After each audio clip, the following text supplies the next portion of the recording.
Welcome. Hello, welcome to our live chat here. Let me just take a look, make sure that everything is set up, figure out how this thing works, especially since this is my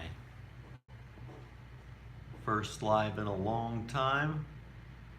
So, alrighty, I think we're good to go. Welcome.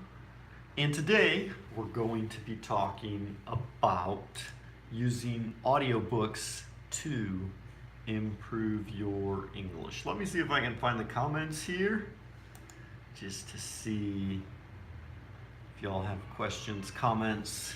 Feel free to fire away there and we'll get this show on the road. Let me just change my link. So, anyways, while I'm doing this, let me just say I hope you all are having a great day. And give me a shout out. Let me know who you are, where you're watching from. And that way, we can start talking here. Hang on, give me just 2 seconds. I'm still trying to figure out. There we go. Okay, Claudio Araújo. How you doing? All right, good. Welcome. Where are you from, Claudio? Tell me a little bit about yourself. Where are you from? How long you've been learning English? All right. So, is the feed okay? Can you guys hear me? I hope this is good, that it's not breaking up too much. So, like I said, this is kind of a test. My first live in a while. And anyways, yesterday I posted some tweets on Twitter about using Kindle audiobooks to improve your English. Do you guys like reading? Do you all read in English? I'm going to tell you why I think this is very important for helping you improve your English skills. All right, Bahram Bali from Kazakhstan. All right, good. Thank you. Nice to meet you here. All right, so what happens is that when a lot of students, especially when they're starting off learning English, they reach a stage where they kind of plateau, okay? So you start off, you learn 5 words, the next day you learn 5 more words, and then you learn 10 more words, so you keep doubling your knowledge and your English is improving quickly when you're starting off and you're a beginner.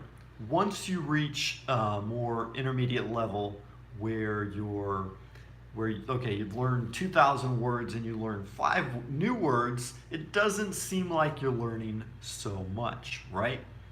So one of the things that you need to do to keep developing your English skills is to read a lot. Reading is something that can help you increase your vocabulary and improve your English skills. And I want to talk about doing that specifically today with audiobooks. I read a lot of audiobooks. I read a lot of Kindle books, and I listen to a lot of audiobooks as well, fiction and nonfiction.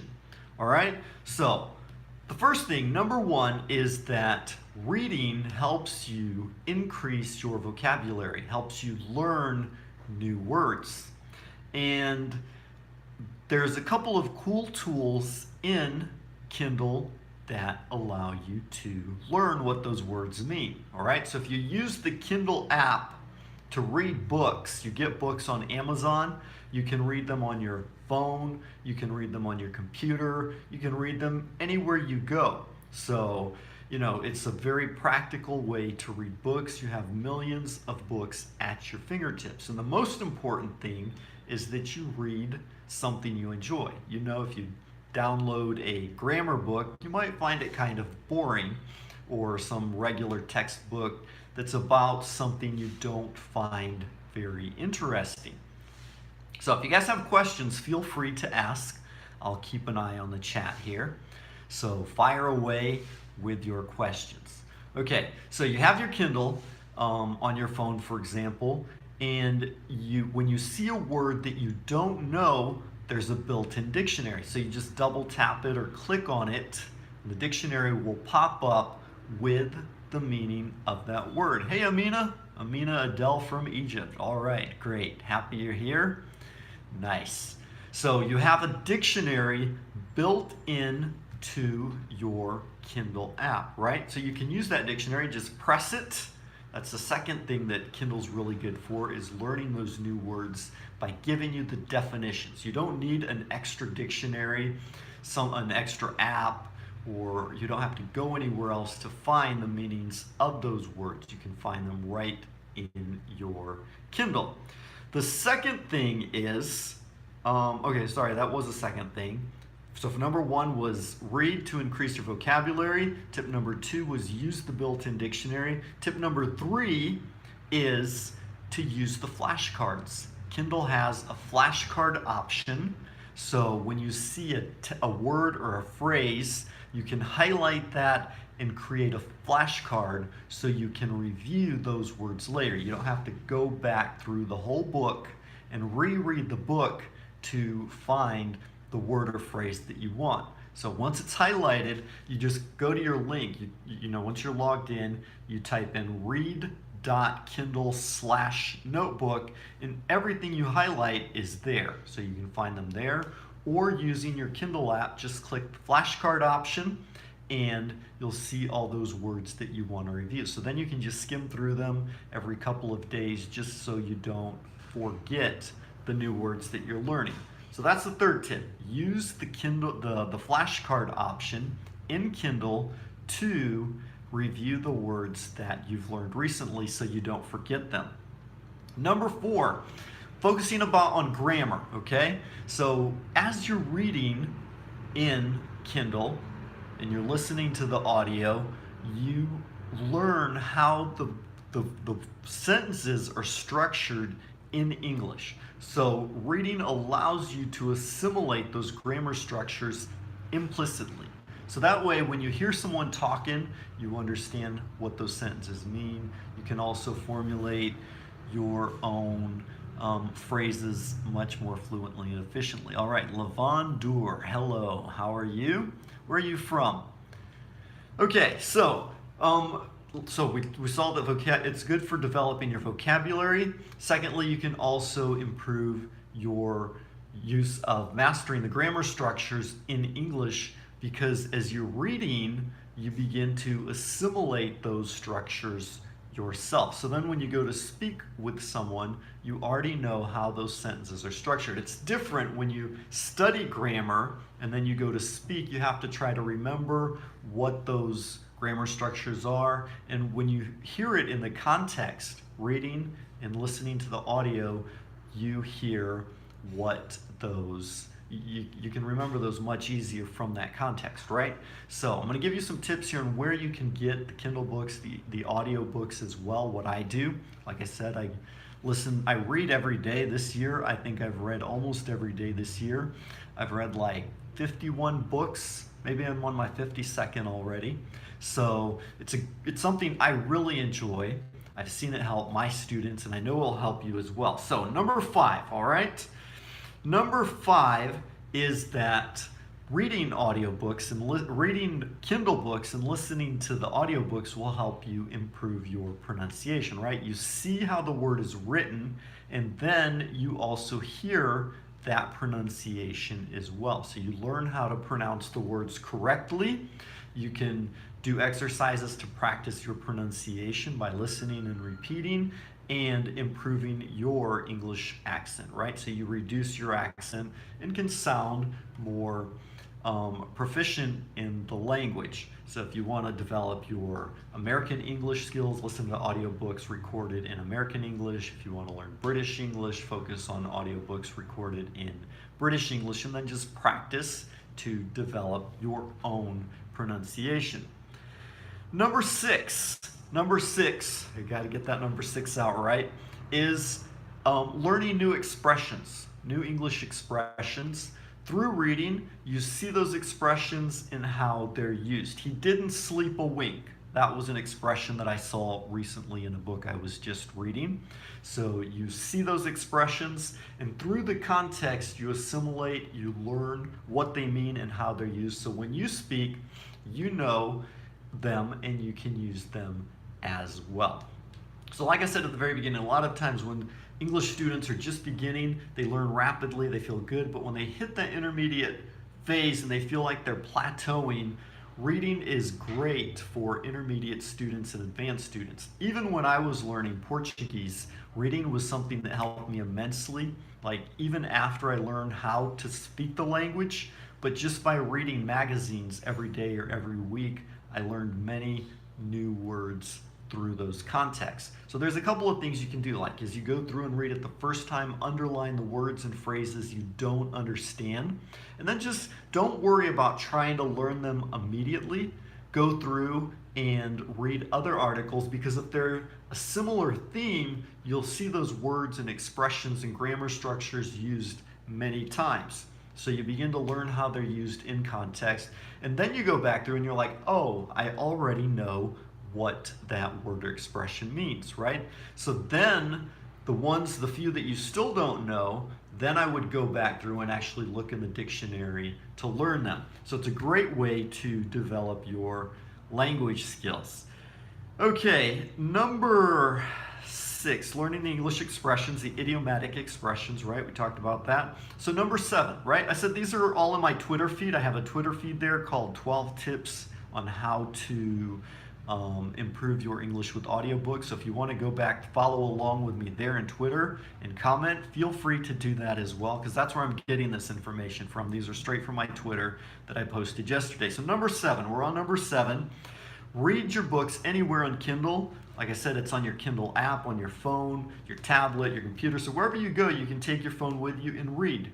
I'm in the supermarket, in line. It's a long line. Boom, I pull out my phone and I'm reading a book while I'm waiting. If I go somewhere and I'm waiting for someone, I can read and I don't feel like I'm wasting time. All right, audiobooks. I've got my audiobooks in. I go out for a jog. I used to, I'd like, man, I'm gonna go jog for 30 minutes, and it was kind of boring. But once I started listening to audiobooks, now I want to jog. I want to run 40, 50, 60 minutes. I've been running up to an hour sometimes, just so I can listen to that story and find out what's going to happen. So number 8, there are millions of free books for your Kindle phone. You can actually go in and see the top 100 paid books and the top 100 free books. So you can get free books. You can also join Kindle Unlimited, which is where you can get a lot of paid books, but for one set fee, kind of like Netflix, so you pay less than $10 and you can read all the books you want. So you can read like Hunger Games, Harry Potter, a lot of those really even famous books are included in a Kindle Unlimited account, which brings us to next here, the audio versions. We'll talk about those a little bit more, but there are a lot of audiobooks included in Kindle Unlimited as well, right? So even if you don't have a credit card or you don't want to pay for Kindle Unlimited, you can still get lots of free books through your Kindle. And a great site to help you is called BookBub. Like book, book the object, and bub, B-U-B. So you just go to BookBub, sign up, and every week they send you lists of books that are either on sale or for free. So they're free for like a week. You can download them and read them. Good. So then as you're reading, also you can find on the same page where the book is, you can find where the audiobook is. So you can either buy that if it's paid, right along with the book itself, and it synchronizes with the book. So as you're listening, the pages are moving automatically. You can also join Audible, the Audible program, where you get so many books every month that you can download and listen to. And then, like I said, even in the Kindle Unlimited program, there are a lot of books that are included, audiobooks included as well. So what you do is you search for, what's the proper term? books with narration. All right, so you type in there books with narration, and it will give you a lot of books in Kindle Unlimited that already include the audiobooks free. Those are some of my favorite. So I've got the book, I can read it, I can listen to the audio. Sometimes I switch back and forth. If I'm not in a place where I can listen to the audio, then I just read the book. And then when I'm jogging or doing whatever, I pop the audio in and listen to that. And it keeps you placed automatically. All right, so the final tip here is, when you're looking for books to read, make sure to read the reviews. You can read the reviews on Amazon or join Goodreads, because it'll keep track of the books that you're reading, and then you can see the reviews, see what other people think before you invest a lot of time or money in a book. But it's a great way to improve your English. So also, another nice thing about Goodreads is that you can have Kindle automatically update your reading list. So when you start reading a book, it says, on your page, it shows your friends and the people who follow you what books you're currently reading. Once you finish the book and you hit the end, then it moves the book automatically to your read list. And then if it's a book you haven't read or you're not reading but you want to read it, you can include those on a separate list. So that way it's a nice community for you to not only read, listen, develop your vocabulary, grammar, pronunciation skills, but you can also interact and meet other people and talk with them about the books that you're reading to practice those skills as well. Okay, so that's basically what I wanted to talk about here for today. Do you have any questions? If you have any questions or you want to make a comment, feel free right there in the comment section. I appreciate y'all hanging out with us today, listening in. This was fun. Okay, well, if nobody has any questions, I'm going to sign off here. I'll say goodbye for now. We'll see you around in another video. Feel free to leave comments as well, letting me know what other topics you want to talk about. Mohammed Khaled says, I want a best course. Okay, sure, Mohammed. Wait, I can wait. You want the best course. Mohammed, there's a lot of really good courses out there. That's a topic for a whole nother video. But generally, I'm going to tell you what I use here with my students, what I recommend to my students. But I like to tell students the best material, the best courses are the courses you already have, because a lot of times you already have good material that you've purchased in the past that you just haven't been using. All right, there are a lot of good online courses. There's free and paid online courses. There are materials that you can use, like we're talking about today, the audiobooks, right? You can use the audiobooks to develop your skills. But, and then, of course, there are local courses, like in your city, schools, teachers who can help you out as well. So there's a lot of options. And I even developed a program one time helping students through each of these areas, doing coaching and consulting. If you want to talk more later, we can. But the course that I recommend here for my students, and I'm going to tell you why I like it, is called Voxy. So if you go to voxy.com, voxy.com. Okay, I'm going to tell you why I like it. Number one, the first thing you do when you log in is you take a test, a level test. So it'll rate you on the, okay, hang on just a second. Let me pull that train of thought. Bahram Bali says, please write the audio app. The audiobook app it's Amazon's app, which is called Kindle. So it's Kindle. I can't type it in here now because I'm on my cell phone, but afterwards I'll add a link in the description for you. I'll add several links actually.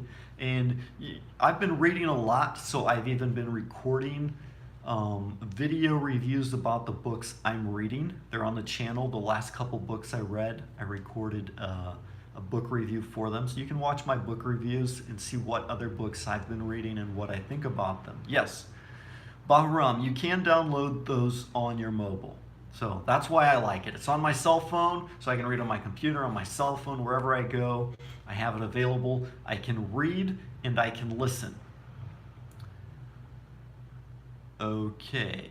All right. So coming back to the question about Bahram, yes, the Kindle app is free. You download it for free, and you can download free books as well. You just do a search in Google for free books on Kindle. You can find a lot of free books. Like I said, BookBub, BOOKBUB.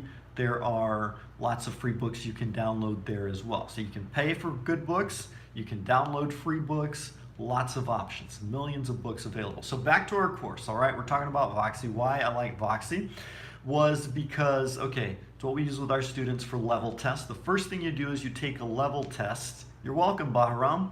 Appreciate the question. It was a good question. I'm glad you clarified that for us. So the students take a level test.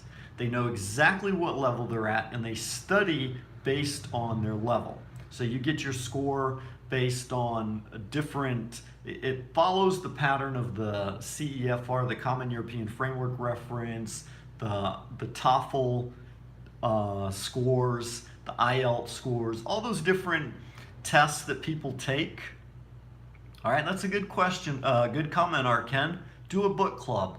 We can talk about that and think about that. That's an interesting idea as well.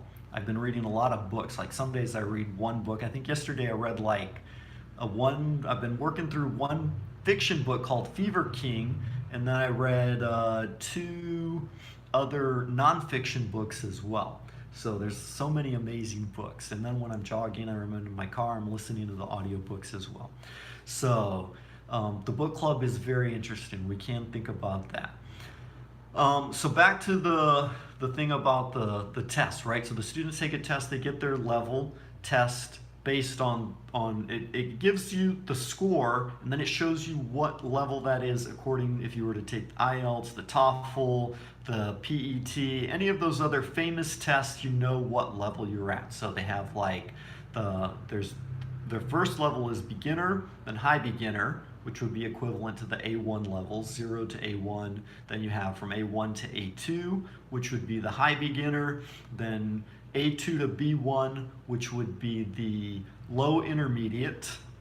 Then you have the pre-intermediate. You have the B1 to B2, which would be intermediate. Then B2 to C1, which would be high intermediate. And then you get into the C1 level, right, which is low advanced. And then C2, which is the advanced, the fluent level. So interestingly enough, you know, I've had teachers who take the test, they try to get to the C1 level and find it really hard.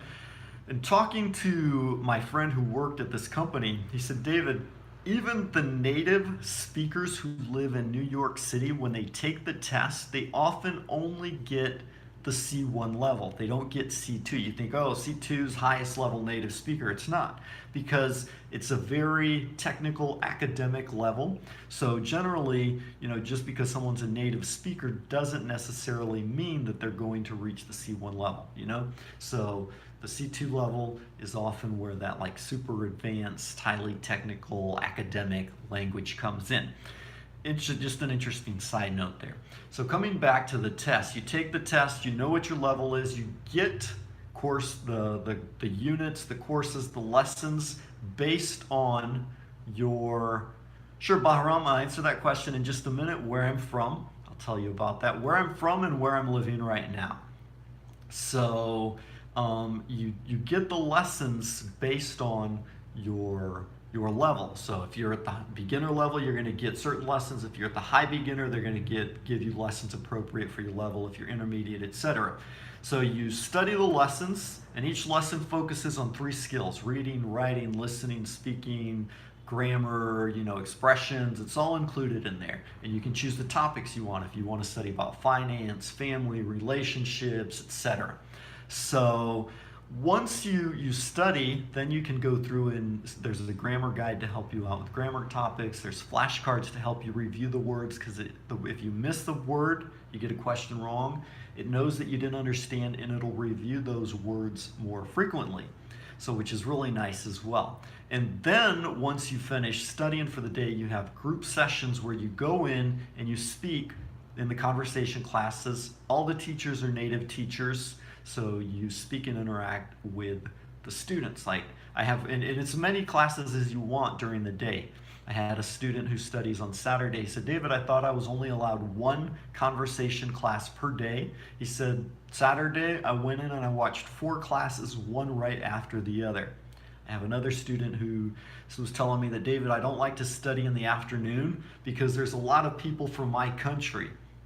And I prefer to study late at night after I get home from the university. I have a snack, do my homework, and I go into study with students, English students from the other side of the world who have a different, pronunciation, accent from me, and I prefer to study at that time. So there's classes all day long. So that for me, because of those reasons, that's the course that I recommend to my students. But like I said, I know there's a lot of good courses, and what's important is you find the one that works for you. So I recommend, like especially if you're not taking a course right now, try different courses out. Go online. They usually have a free trial. You can get some free lessons.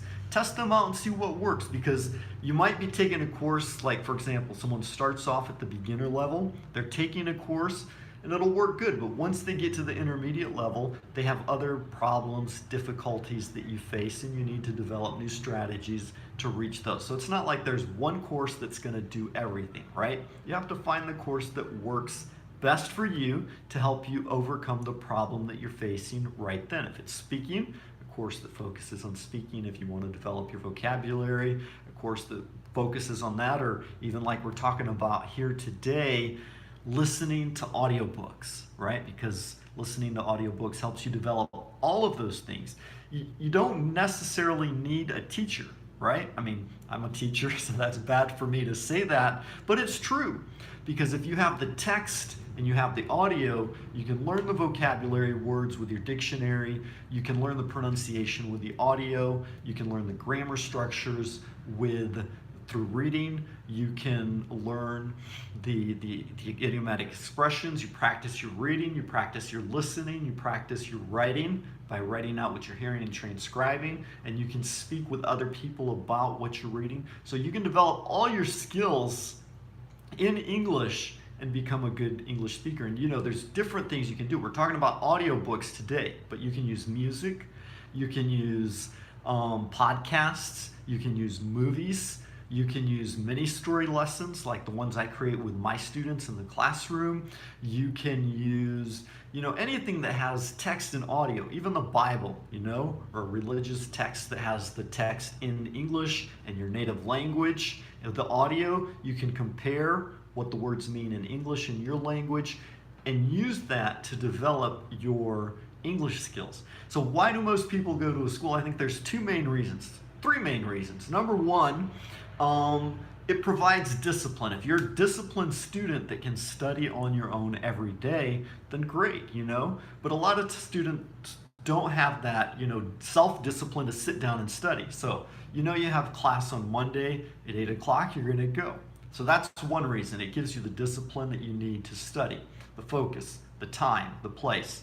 The second reason is the relationships. You're in the classroom with the teacher, with the other students. You have a relationship with other people that are learning like you. And then the third reason oftentimes is because of the certificate. You can learn on your own through audiobooks, but students want the certificate to show that, hey, to prove to somebody else, a job, a resume, wherever you're going, that you do really have the skill sets that you say you do. So I think those are the 3 main reasons. But today, like 20 years ago when I started teaching, we didn't have all these options. The internet was just starting off. I have friends who learned to speak English with those old VHS videotapes, Nowadays with the internet, you can watch YouTube, you can listen to download music, you can, you have so many options available. You can create networks online to interact with people. Okay, so, take advantage of the resources you have. Practice your English. You can do this. I believe in you. I know you can. Back to the question about where I'm from. I was born in Orlando, Florida, the United States, but I came to Brazil. That's where I'm living right now I've been down here for, let's see, this is 2019, right? So I've been down here about almost 20 years.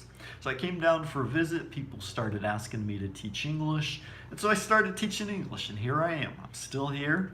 So anyways, it's fun. I enjoy it. I write a lot of stories for my students. In the class, we make up crazy fun stories. I record the audios. So anyways, I've been doing a lot of writing. I'll make some of those available here on YouTube as well. Actually, I think there are some. So you guys feel free to watch my other videos, listen to the other stories, and keep asking questions in the comments. Be happy to answer. All right, from Saudi Arabia. Nice. That's far away from here. I have a friend who lived here in Brazil, and he went recently to Dubai, and he's working there as he was a personal trainer, a bodybuilder. So he was my bodybuilder. It was like, he helped me at the gym, and I helped him practice his English, and now he's living in Dubai. So it's over there close to Saudi Arabia, probably close to you. So maybe when I go to visit him someday, we can be, all right, Jola, hey, hello, how are you? All right, so we were here talking about ways to use audiobooks to learn English. All right, Mohammed says, your English teacher is Brazilian. No way, that's great, amazing. What's his name? And how did you meet him? Does he live there near you, or you're studying with him online? All right, okay, you're from Egypt. Great, great. All right, that must be an amazing place. Nice place to visit someday, see those big pyramids and the Sphinx.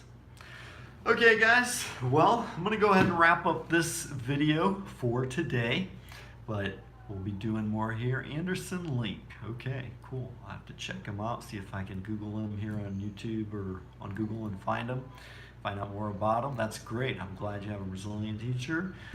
Bahram, nice to meet you too. When's the next class here? Bahram will probably be doing these a couple of times a week, just as I have ideas. I'll keep updating my Twitter feed. So like I said, this audiobook thing was an idea that I had because I posted some stuff on my Twitter yesterday, 12 ways to improve your English with audiobooks. Okay, he's a teacher in Mansoura College International School. That's amazing, Mohammed. Great, great. So, I posted this stuff on Twitter yesterday, these 12 ideas that I had, and got some good feedback. So I'm sharing them here in these YouTube videos. You guys can follow me on Twitter as well. Comment there if you have questions, and we'll just keep this thing going here. I'm teaching in northern Brazil, Elena.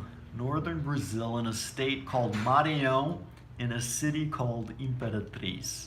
So, been down here for about 20 years now. Teaching English, started an English school, and we're still here having fun. Where are you from? I take it you're from Brazil by your name? Okay, so follow us on Twitter, Instagram, YouTube, Facebook, all those fun places, and we'll keep in touch, keep talking. I'll be posting more good stuff here. It was nice hanging out with y'all. Have a good day, and bye-bye.